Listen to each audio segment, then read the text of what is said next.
ಸ್ವಾಗತ.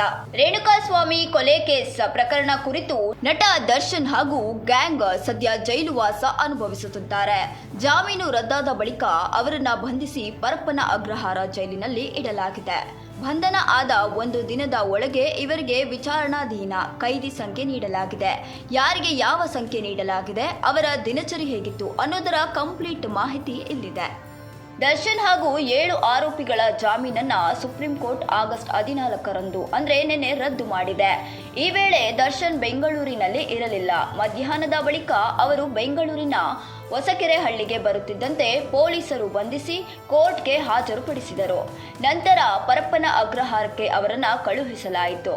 ಸದ್ಯ ದರ್ಶನ್ ಅವರನ್ನ ನ್ಯಾಯಾಂಗ ಬಂಧನದಲ್ಲಿ ಇಡಲಾಗಿದೆ.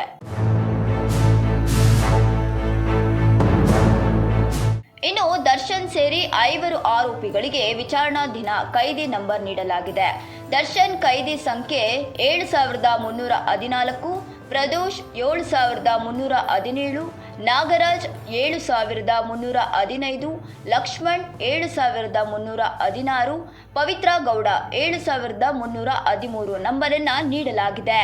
ಇನ್ನು ಪವಿತ್ರ ಗೌಡ ಪ್ರಕರಣದಲ್ಲಿ A1 ಆರೋಪಿ. ಈ ಕಾರಣದಿಂದಲೇ ಪವಿತ್ರಾಗೆ ಮೊದಲ ಸಂಖ್ಯೆ ನೀಡಲಾಗಿದೆ. ನಂತರದ ಸಂಖ್ಯೆಯನ್ನ ನಟ ದರ್ಶನ್ಗೆ ಕೊಡಲಾಗಿದೆ. ಕಳೆದ ಬಾರಿ ದರ್ಶನ್ ಅವರು ಬಂಧನಕ್ಕೆ ಒಳಗಾದಾಗ ವಿಚಾರಣೆ ದಿನ ಕೈದಿ ಸಂಖ್ಯೆಯನ್ನ ನೀಡಲಾಗಿತ್ತು. ಅನೇಕ ಅಭಿಮಾನಿಗಳು ಆಗ ಈ ಸಂಖ್ಯೆಯನ್ನ ಹಚ್ಚೆ ಹಾಕಿಸಿಕೊಂಡಿದ್ದರು.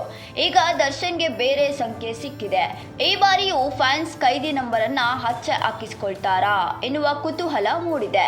ಆರೋಪಿಗಳಾದ ದರ್ಶನ್ ಮತ್ತು ಪವಿತ್ರ ಕುಟುಂಬದವರು ಜೈಲಿಗೆ ಶನಿವಾರದಂದು ಭೇಟಿ ನೀಡುವ ಸಾಧ್ಯತೆ ಇದೆ. ಸದ್ಯ ದರ್ಶನ್ ಹಾಗೂ ಇತರ 3ರನ್ನ ಒಂದೇ ಬ್ಯಾರಕ್ನಲ್ಲಿ ಇಡಲಾಗಿದೆ. ಅವರು ಕ್ವಾರಂಟೈನ್ನಲ್ಲಿ ಇದ್ದಾರೆ. ನಂತರ ಅವರನ್ನ ಮುಖ್ಯ ಬ್ಯಾರಕ್ಗೆ ವರ್ಗಾವಣೆ ಮಾಡುವ ಸಾಧ್ಯತೆ ಕೂಡ ಇದೆ. ಇನ್ನು ಕೈದಿ ಪ್ರದೋಷ್ ಕಣ್ಣೀರು. ಜೈಲಿನಲ್ಲಿರುವ ಪ್ರದೋಷ್ ಸದ್ಯ ಕಣ್ಣೀರು ಹಾಕುತ್ತಿದ್ದಾರೆ. ಅವರಿಗೆ ತಾವು ಮಾಡಿದ್ದು ತಪ್ಪು ಎಷ್ಟು ದೊಡ್ಡದು ಎಂಬುದು ಅರಿವಾಗಿ ಕಣ್ಣೀರು ಹಾಕುವ ಪರಿಸ್ಥಿತಿ ಉಂಟಾಗಿದೆ.